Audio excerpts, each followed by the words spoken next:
नमस्कार दोस्तों, आप सभी का एक बार फिर से स्वागत है हमारे चैनल दुर्गा भक्ति मार्ग में।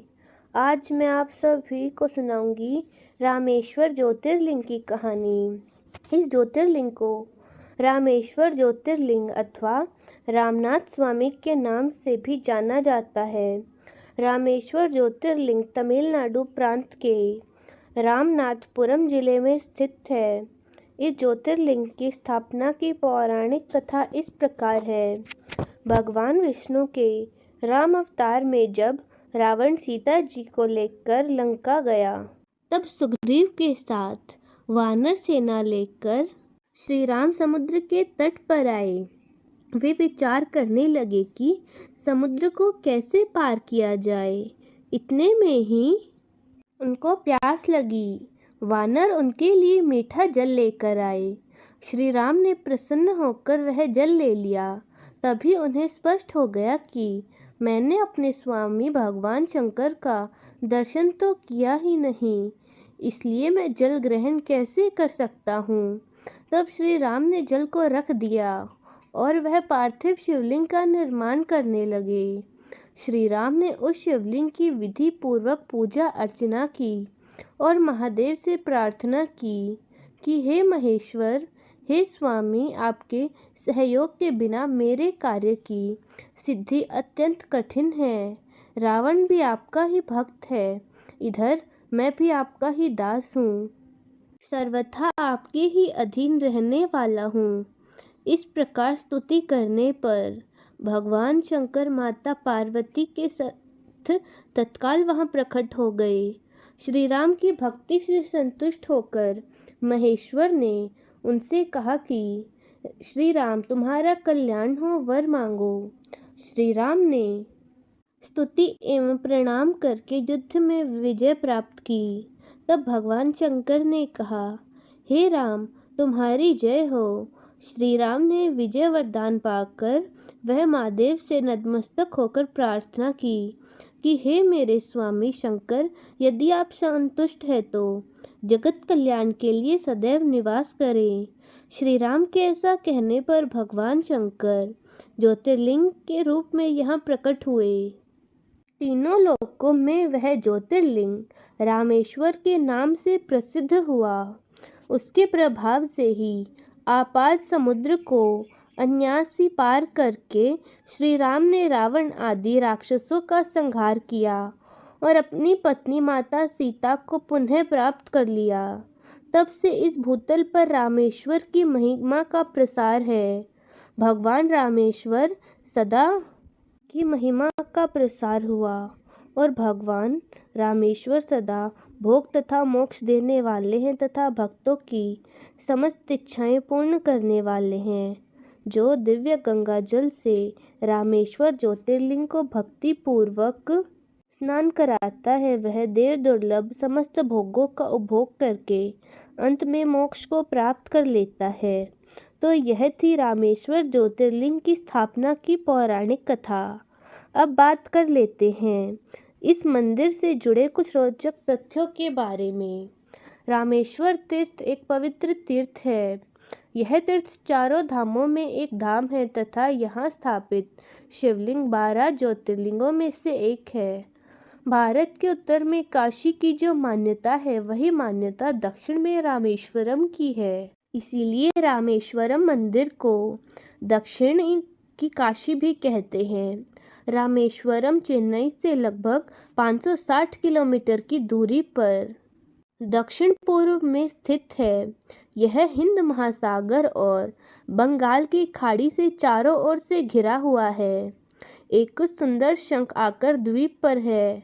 बहुत पहले यदि भारत की मुख्य भूमि के साथ जुड़ा हुआ था, परंतु बाद में सागर की लहरों ने इसे मिलाने वाली घड़ी को काट डाला, जिससे चारों ओर पानी से गिरकर टापू बन गया।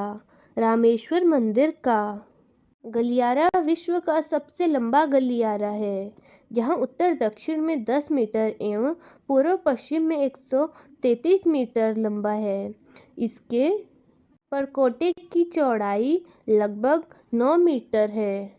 तथा 6 मीटर है। यह मंदिर लगभग 15 एकड़ में बना हुआ है। मंदिर के गर्भालाक्षी ग्रह के शिवलिंग जो लंकापति द्वारा स्थापित है। रामेश्वर मंदिर में जो ताम्रपत्र उससे पता चला है कि 1176 में श्रीलंका के राजा पराक्रम बाहु ने यहाँ मूल वाले गर्भगृह का निर्माण करवाया था। 1907 से 1925 में गर्भगृह की मदद से मरम्मत गर्भकोटरी के एक परिवार ने करवाई थी। मंदिर के प्रवेश द्वार 40 फीट ऊंचा है। रामेश्वर तीर्थ यात्रा का प्रारंभ अग्नि तीर्थ में स्नान करने से होता है। अग्नि समुद्र के एक कोने में स्थित है।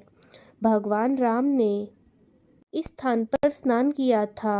आमतौर पर समुद्र के किसी भी तट पर आप देखेंगे कि समुद्र से ऊंची ऊंची लहरें आकर तट से टकराती हैं, पर इस स्थान पर भगवान श्री राम के नाम करने से समुद्र में कभी लहरें नहीं होती। यह हमेशा अशांत रहता है। अग्नि तीर्थ पर स्नान करने से प्राणी के सभी पाप नष्ट हो जाते हैं। यात्री यहाँ स्नान करके गीले कपड़ों में ही पैदल रामेश्वर मंदिर पहुँचते हैं। मंदिर अग्नि तीर्थ से 100 मीटर की दूरी पर है। मंदिर में 22 तीर्थ कुंड है। रामेश्वर का मंदिर है तो भगवान महादेव का, लेकिन उसके अंदर अन्य कई मंदिर भी हैं। सेतु माधव भगवान विष्णु का मंदिर इसमें प्रमुख है। भगवान श्री रामेश्वरम का यह धाम वैष्णव तथा सब शायद दोनों के ही द्वारा समान रूप से पूजा जाता है, क्योंकि भगवान शिव के साथ साथ भगवान राम का भी यह परम धाम है। भगवान श्री राम ने लंका जाने के लिए वानरों की सलाह से इससे भारत के रामेश्वरम से लंका के मन्नार द्वीप तक पत्थरों का एक सेतु बनाया था। इस पुल की लंबाई 48 किलोमीटर है। कहा जाता है कि 15वीं शताब्दी तक राम सेतु पर चलकर रामेश्वर से मन्नार द्वीप तक जाया जा सकता था, लेकिन 1480 ईस्वी में चक्रवात तूफान के कारण यह नष्ट हो गया और जलस्तर बढ़ने के कारण पानी में डूब गया। इस पुल की खास बात है कि यह समुद्र में इसके पत्थर कभी नहीं डूबते। रामेश्वरम शहर और रामेश्वर मंदिर टापू के उत्तरी छोर पर हैं। दक्षिणी कोने में धनुषकोटी नामक स्थित तीर्थ है, जहां हिंद महासागर से बंगाल की खाड़ी मिलती है। इसी स्थान को सेतुबंध कहते हैं। रामेश्वर शहर के करीब 2 किलोमीटर उत्तर पूर्व में गंधमादन पर्वत नाम की छोटी सी पहाड़ी है। हनुमान जी इसी पर्वत से समुद्र को लांघने के लिए छलांग मारी थी। बाद में श्री राम ने लंका पर चढ़ाई करने के लिए यहीं पर विशाल सेना संगठित की थी। इस पर्वत पर एक सुंदर मंदिर बना है, जहां श्री राम के चरण चिन्ह की पूजा की जाती है। इसे पादुकाएं मंदिर कहते हैं। दोस्तों, कैसी लगी आपको हमारी आज की यह कथा? कमेंट्स में ज़रूर बताएं। धन्यवाद।